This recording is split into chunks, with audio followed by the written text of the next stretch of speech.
ಪ್ರಿಯ ವಿದ್ಯಾರ್ಥಿಗಳೇ, ಕನ್ನಡ ತರಗತಿಗೆ ಸ್ವಾಗತ.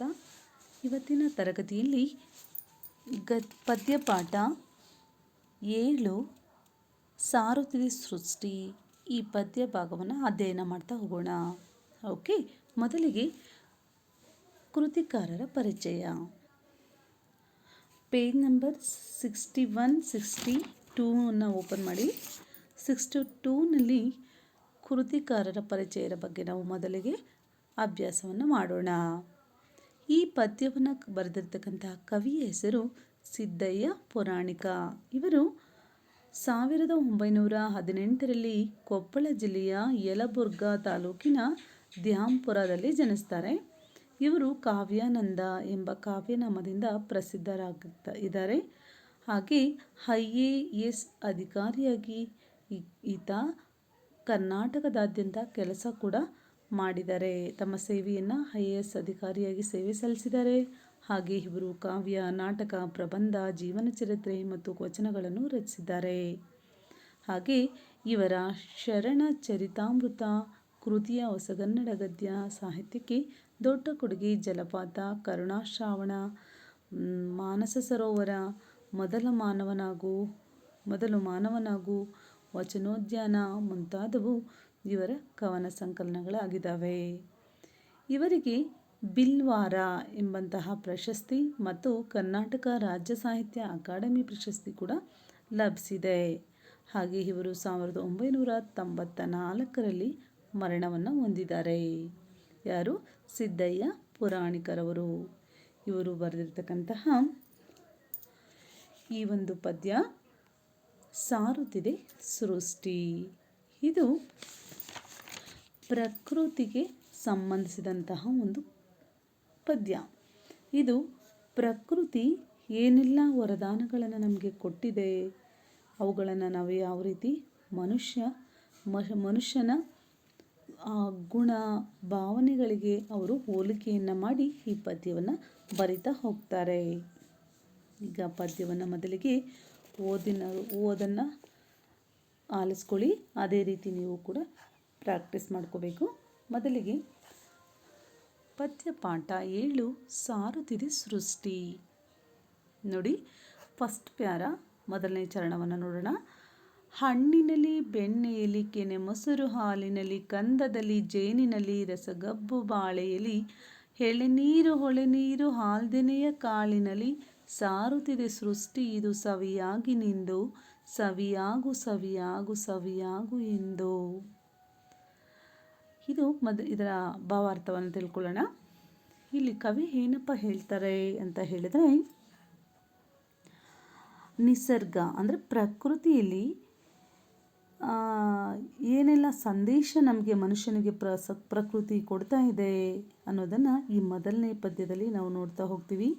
ಅಂದರೆ ಸಿಹಿ ರುಚಿಯನ್ನು ಹೊಂದಿರತಕ್ಕಂಥ ಈ ವಸ್ತುಗಳನ್ನು ಮನುಷ್ಯ ಇದೇ ರೀತಿಯ ಸಿಹಿಯಾದಂತಹ ಅನುಭವಗಳನ್ನು ಪಡಿಬೇಕು, ಅನುಭವಗಳನ್ನು ಮತ್ತೊಬ್ಬರಿಗೆ ನೀಡಬೇಕು, ಸಿಹಿಯಾದ ಅನುಭವವನ್ನು ಅಂತ ಹೇಳಿ ಈ ಹಣ್ಣುಗಳ ಉದಾಹರಣೆಗಳನ್ನು ಕೊಡ್ತಾ ಇಲ್ಲಿ ಕವಿ ಹೇಳ್ತಾ ಹೋಗ್ತಾರೆ. ನೋಡಿ, ಹಣ್ಣುಗಳಲ್ಲಿ ಇರ್ತಕ್ಕಂತಹ ನೋಡಿ, ಹಣ್ಣುಗಳು ನೋಡಿ, ನಾನಾ ರೀತಿಯ ಹಣ್ಣುಗಳಿದೆ. ಇವುಗಳಲ್ಲಿ ಇರ್ತಕ್ಕಂತಹ ಸವಿ ಅಂದರೆ ರುಚಿ, ಅಂದರೆ ಸಿಹಿಯಾದಂತಹ ಸವಿಯಾದಂತಹ ರುಚಿ ಈ ಹಣ್ಣುಗಳು ಯಾವ ರೀತಿ ಕೊಡುತ್ತೋ, ಹಾಗೆ ಬೆಣ್ಣೆ ಅಂದರೆ ಬಟರ್. ನೋಡಿ, ಇಲ್ಲಿ ಕಾಣ್ತಿದೆಯಾ? ನೋಡಿ, ಈ ಬಟರ್ ಇದರಲ್ಲೂ ಕೂಡ ಸವಿಯಾದಂತಹ ರುಚಿಯಾದಂತಹ ಗುಣ ಇದರಲ್ಲಿ ಇದೆ ಅಲ್ವಾ? ಹಾಗೆ ಕೆನೆ ಮೊಸರು ಹಾಲಿನಲ್ಲಿ, ಕೆನೆ ಭರಿತವಾದಂತಹ ಹಾಲು, ಕೆನೆ ಕಟ್ಟಿರುತ್ತಲ್ಲ ಆ ಹಾಲಿನಲ್ಲಿರ್ತಕ್ಕಂತಹ ರುಚಿ ಇರ್ಬೋದು. ಹಾಗೆ ಕಂದ ಅಂತಂದರೆ ನೋಡಿ, ಗೆಡ್ಡೆ ಗೆಣಸು, ಈ ಸ್ವೀಟ್ ಪಟೋಟ ಇರ್ಬೋದು, ಆಲೂಗೆಡ್ಡೆ ಇರ್ಬೋದು, ಅರ್ಥಾಗ್ತಿದೆಯಾ, ಕ್ಯಾರೆಟ್ ಇರ್ಬೋದು, ಈ ಯಾವುದೇ ರೀತಿಯಾದಂತಹ ಗೆಡ್ಡೆಗಳಲ್ಲಿ ಇರ್ತಕ್ಕಂತಹ ರುಚಿ. ಹಾಗೆ ಹನಿ ಅಂದರೆ ಜೇನಿನಲ್ಲಿ ಇರ್ತಕ್ಕಂತಹ ರುಚಿ ಇರ್ಬೋದು. ಅಷ್ಟೇ ಅಲ್ಲದೆ ರಸಗಬ್ಬು ಬಾಳೆಯಲ್ಲಿ, ರಸಗಬ್ಬು ಅಂತ ಹೇಳಿದರೆ ಇಲ್ಲಿ ರಸಭರಿತವಾದಂತಹ ಕಬ್ಬು. ನೋಡಿ, ಶುಗರ್ ಕೇನ್ ಇಲ್ಲಿ ಕಾಣ್ತಿದೆಯಾ? ಈ ರಸಭರಿತವಾದಂತಹ ಕಬ್ಬಿನಲ್ಲಿರ್ತಕ್ಕಂಥ ರುಚಿ, ಹಾಗೆ ಬಾಳೆ ನೋಡಿ, ಬಾಳೆಹಣ್ಣಿನಲ್ಲಿರ್ತಕ್ಕಂತಹ ರುಚಿ ಇರ್ಬೋದು. ಅಷ್ಟೇ ಅಲ್ಲದೆ ಎಳನೀರು, ಎಳೆನೀರು ಅಂದರೆ ಗೊತ್ತಿದೆ, ಎಳೆನೀರು, ತೆಂಗಿನಕಾಯಿನ ಎಳೆಯ ನೀರು ಯಾವ ರೀತಿ ರುಚಿಯಾಗಿರುತ್ತೋ, ಹಾಗೆ ಹೊಳೆಯ ನೀರು ಯಾವ ರೀತಿ ರುಚಿ ಇರುತ್ತೋ, ಅಷ್ಟೇ ಅಲ್ಲದೆ ಹಾಲ್ದೆನೆಯ ಕಾಳಿನಲ್ಲಿ ಹಾಲ್ದೆನೆಯ ಕಾಳು ಅಂತ ಹೇಳಿದರೆ ನೋಡಿ, ಹಾಲು ತುಂಬಿಕೊಂಡಿರುತ್ತಲ್ವ ತೆನೆ, ಅದು ಇನ್ನೂ ಪೂರ್ತಿ ಕಾಳಾಗಿರೋದಿಲ್ಲ, ಹಾಲು ಆಗ್ತಾನೆ ಹಾಲು ಬರ್ತಾ ಇರುತ್ತೆ ಆ ಕಾಳಲ್ಲಿ, ಅದನ್ನು ಹಾಲ್ದೆನೆಯ ಕಾಳಲ್ಲಿ ಅದು ತುಂಬ ರುಚಿಯಾಗಿರುತ್ತೆ. ಅಂತಹ ರುಚಿಯನ್ನು ಹೊಂದಿರತಕ್ಕಂತಹ ತೆನೆ ಯಾವ ರೀತಿ ಸೃಷ್ಟಿ, ಪ್ರಕೃತಿ, ಸೃಷ್ಟಿ ಅಂದರೆ ಏನು, ಪ್ರಕೃತಿ ಈ ಎಲ್ಲ ವಸ್ತುಗಳಲ್ಲಿ ಸಿಹಿಯನ್ನು ತುಂಬಿದೆ ಅಲ್ವಾ. ಅದು ನಮಗೆ ಸಾರಿ ಸಾರಿ ಹೇಳುತ್ತೆ, ಸಾರುತ್ತಿದೆ ಅಂದರೆ ಹೇಳ್ತಕ್ಕಂಥದ್ದು, ಪದೇ ಪದೇ ಹೇಳುತ್ತೆ, ಸೃಷ್ಟಿದು ಸವಿಯಾಗಿ ನಿಂದು, ನೀವೆಲ್ಲವೂ ಕೂಡ ತುಂಬ ರುಚಿಯಾದ ಅನುಭವವನ್ನು ನಮಗೆ ನೀಡುತ್ತವೆ ತಿಂದಾಗ.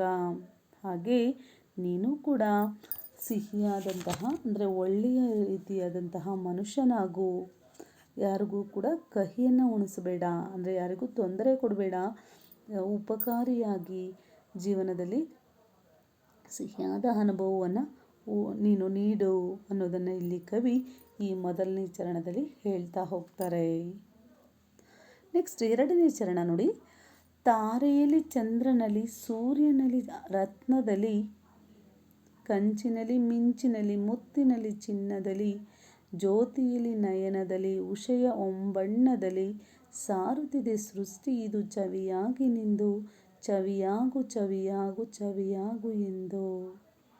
ಕವಿ ನೋಡಿ ಇಲ್ಲಿ ಏನು ಹೇಳ್ತಾ ಹೋಗ್ತಾರೆ ಅಂತ ಹೇಳಿದರೆ, ಆ ನುಡಿಯಲ್ಲಿ ಬೆಳಕನ್ನು ಕೊಡ್ತಕ್ಕಂತಹ ಈ ವಸ್ತುಗಳು ಏನೇನಿದೆ, ತಾರೆ, ಚಂದ್ರ, ಸೂರ್ಯ, ರನ್ನ ಅಂದರೆ ಇಲ್ಲಿ ರತ್ನ ಅಂದರೆ ಪರ್ಲ್, ಅದರಲ್ಲೂ ಕೂಡ ಬೆಳಕು ಬರುತ್ತೆ ಅಲ್ವಾ. ಹೊಳೆಯುವಂತಹ ವಸ್ತುಗಳು ಇವೆಲ್ಲವೂ ಕೂಡ ಹೊಳಪನ್ನು ಕೊಡ್ತಕ್ಕಂತಹ, ಕಾಂತಿಯನ್ನು ಹೆಚ್ಚಿಸುವಂತಹ ವಸ್ತುಗಳು. ತಾರೆ ಅಂದರೆ ನಕ್ಷತ್ರದಲ್ಲಿ ಹೊಳಪಿದೆ, ಚಂದ್ರನಲ್ಲಿ ಹೊಳಪಿದೆ, ಸೂರ್ಯದಲ್ಲಿ ಹೊಳಪಿದೆ, ಕಾಂತಿ ಇದೆ. ರತ್ನ ಅಂದರೆ ರತ್ನದಲ್ಲಿ ಹೊಳಪಿದೆ. ಕಂಚಿನಲ್ಲಿ ಕೂಡ ಹೊಳಪಿದೆ. ಕಂಚು ಅಂದರೆ ಮೆಟಲ್ ಗೊತ್ತಲ್ವ. ಮಿಂಚುತ್ತೆಲ್ಲ ಮಳೆ ಬರೋದಕ್ಕೂ ಮೊದಲು ಆ ಮಿಂಚಿನಲ್ಲಿ ಕೂಡ ಬ್ರೈಟ್ನೆಸ್ ಅನ್ನೋದು, ಹೊಳಪು ಅನ್ನೋದು ಇದೆ. ಹಾಗೆ ಮುತ್ತುಗಳಲ್ಲಿ, ಹಾಗೆ ಚಿನ್ನ, ಗೋಲ್ಡಲ್ಲೂ ಕೂಡ ಏನು ಹೊಳಪು ಅಂತಕ್ಕಂಥದ್ದು ಇದೆಯಲ್ಲ. ಹಾಗೆ ಜ್ಯೋತಿಯಲ್ಲಿ, ಜ್ಯೋತಿ ಅಂದರೆ ದೀಪದಲ್ಲಿ, ಹಾಗೆ ನಯನದಲ್ಲಿ, ನಯನ ಅಂತಂದರೆ ಕಣ್ಣು, ನಮ್ಮ ಕಣ್ಣಿನಲ್ಲೂ ಕೂಡ ಹೊಳಪು ಅಂತಕ್ಕಂಥದ್ದು ಪ್ರತಿಯೊಬ್ಬರ ಕಣ್ಣಲ್ಲೂ ಕೂಡ ಇದೆ. ಅಷ್ಟೇ ಅಲ್ಲದೆ ಉಷಯ ಹೊಂಬಣ್ಣದಲ್ಲಿ, ಉಷಯ ಹೊಂಬಣ್ಣ ಅಂತ ಹೇಳಿದರೆ ಇಲ್ಲಿ ಉಷಯ ಅಂದರೆ ಅರುಣೋದಯ ಅಂದರೆ ಸೂರ್ಯೋದಯ ಆಗ್ತಾ ಇರುತ್ತಲ್ಲ, ಆ ಹೊಂಬಣ್ಣ ಅಂದರೆ ಚಿನ್ನದ ಬಣ್ಣ. ಹೊಂಬಣ್ಣ ಅಂದರೆ ಚಿನ್ನ ಯಾವ ರೀತಿ ಹೊಳೆಯುತ್ತೋ ಆ ರೀತಿ ಬಣ್ಣ ತುಂಬಿರುತ್ತೆ. ಸೂರ್ಯ ಹುಟ್ಟುವಂತಹ ಸಂದರ್ಭದಲ್ಲಿ ನೋಡಿಬೇಕಿದ್ರೆ ಅದು ಒಂದು ರೀತಿ ತುಂಬ ಹೊಂಬಣ್ಣ ಅಂದರೆ ಚಿನ್ನದ ಬಣ್ಣದ ರೀತಿ ಸೂರ್ಯ ಕಾಣ್ತಾ ಇರ್ತಾನಲ್ಲ, ಅದರಲ್ಲಿ ಏನಿದೆ, ಚವಿ ಇದೆ, ಕಾಂತಿ ಇದೆ, ಹೊಳಪು ಇದೆ. ಸಾರುತ್ತಿದೆ ಸೃಷ್ಟಿ ಇದು ಚವಿಯಾಗಿ ನಿಂದು. ಸಾರ್ತಾ ಇದೆ, ಹೇಳ್ತಾ ಇದೆ ಸೃಷ್ಟಿ, ಪ್ರಕೃತಿ ಏನಂತ, ಚವಿಯಾಗಿ ನಿಂದು. ಕಾಂತಿ ಅಂತಕ್ಕಂಥದ್ದು ಈ ಎಲ್ಲ ವಸ್ತುಗಳಲ್ಲೂ, ಯಾವ್ಯಾವ ವಸ್ತುಗಳಲ್ಲಿ, ತಾರೆಯಲ್ಲಿ, ಚಂದ್ರನಲ್ಲಿ, ಸೂರ್ಯನಲ್ಲಿ, ರತ್ನದಲ್ಲಿ, ಕಂಚಿನಲ್ಲಿ, ಮಿಂಚಿನಲ್ಲಿ, ಮುತ್ತಿನಲ್ಲಿ, ಚಿನ್ನದಲ್ಲಿ, ಜ್ಯೋತಿ ನಯನದಲ್ಲಿ, ಉಷಯ ಹೊಂಬಣ್ಣದಲ್ಲಿ. ನೋಡಿ, ಇಷ್ಟೆಲ್ಲ ಉದಾಹರಣೆಗಳನ್ನು ಪ್ರಕೃತಿಯಲ್ಲಿರ್ತಕ್ಕಂಥದ್ದನ್ನು ಕವಿ ಕೊಡ್ತಾ ಹೋಗ್ತಾರೆ. ಇವುಗಳೆಲ್ಲಲ್ಲಿ ಕೂಡ ಕಾಂತಿ, ಹೊಳಪು ಅಂತಕ್ಕಂಥದ್ದು ಇದೆಯಲ್ಲ, ಅದೇ ರೀತಿ ಮನುಷ್ಯನಾದಂತಹ ನಿನ್ನ ಬದುಕು ಜ್ಞಾನದ ಬೆಳಕನ್ನು ಹೆಚ್ಚಿಸ್ಕೋಬೇಕು. ಇವು ಯಾವ ರೀತಿ ಕಾಂತಿಯನ್ನು, ಹೊಳಪನ್ನು ನೀಡುತ್ತೋ ಅದೇ ರೀತಿ ನಿನ್ನ ಬದುಕಿನಲ್ಲಿ ಹೊಳಪು ಬರಬೇಕು, ನೀನು ಜ್ಞಾನವನ್ನು ಹೆಚ್ಚಿಸ್ಕೋಬೇಕು ಅಂತ ಈ ಕವಿ ಈ ಪದ್ಯದಲ್ಲಿ ಹೇಳ್ತಾ ಹೋಗ್ತಾರೆ, ಈ 2ನೇ ಚರಣದಲ್ಲಿ.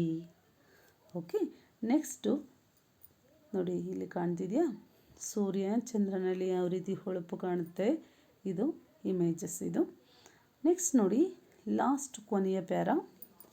ಶಬ್ದದಲ್ಲಿ ಸವಿಯಾಗಿ ಅರ್ಥದಲ್ಲಿ ಬೆಳಕಾಗಿ ಬಾಳ ಭವ್ಯತೆಗಿಲ್ಲಿ ಬೆಳಕು ಸಾಕಾಗಿ ಬಾಳುವೆಯ ಸವಿ ಬೆಳಕ ಬರೆಯುವವ ಬೇಕಾಗಿ ಸಾರುತ್ತಿದೆ ಸೃಷ್ಟಿ ಸವಿಚವಿಯಾಗಿ ನಿಂದು ಕವಿಯಾಗು ಕವಿಯಾಗು ಕವಿಯಾಗು ಎಂದು.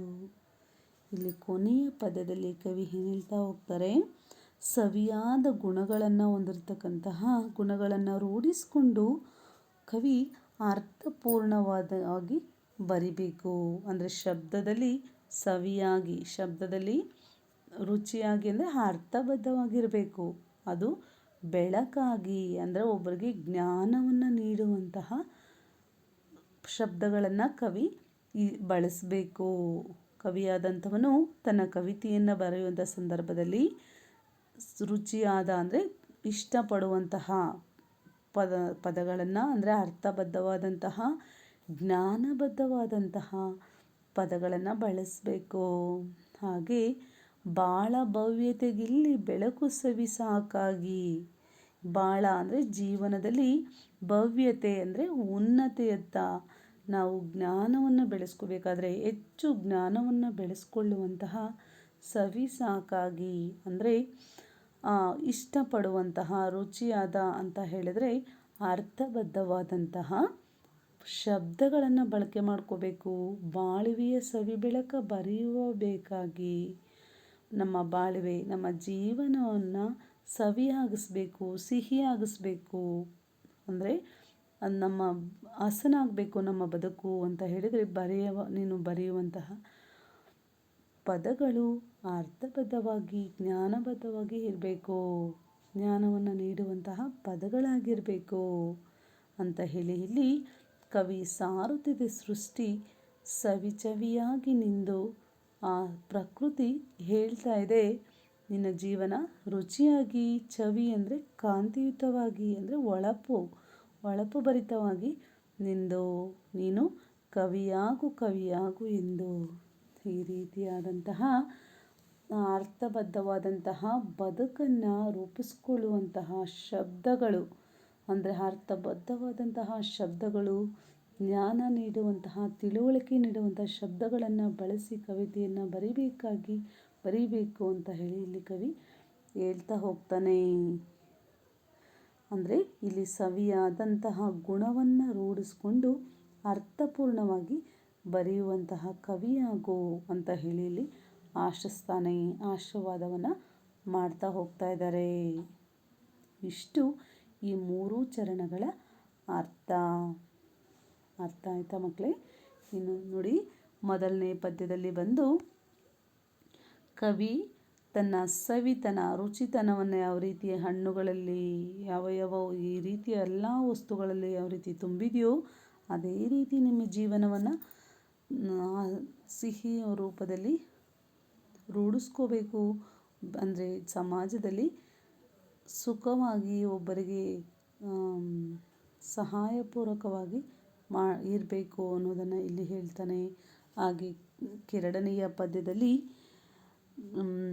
ಬೆಳಕನ್ನು ಕೊಡುವಂತಹ ವಸ್ತುಗಳ ಉದಾಹರಣೆಗಳನ್ನು ನೀಡುತ್ತಾ ಅದರಂತೆ ಮಾನವ ನಿನ್ನಲ್ಲಿ ಜ್ಞಾನ ಬೆಳಕನ್ನು ಹೆಚ್ಚಿಸಿಕೋ ಅಂತ ಹೇಳ್ತಾ ಹೋಗ್ತಾನೆ.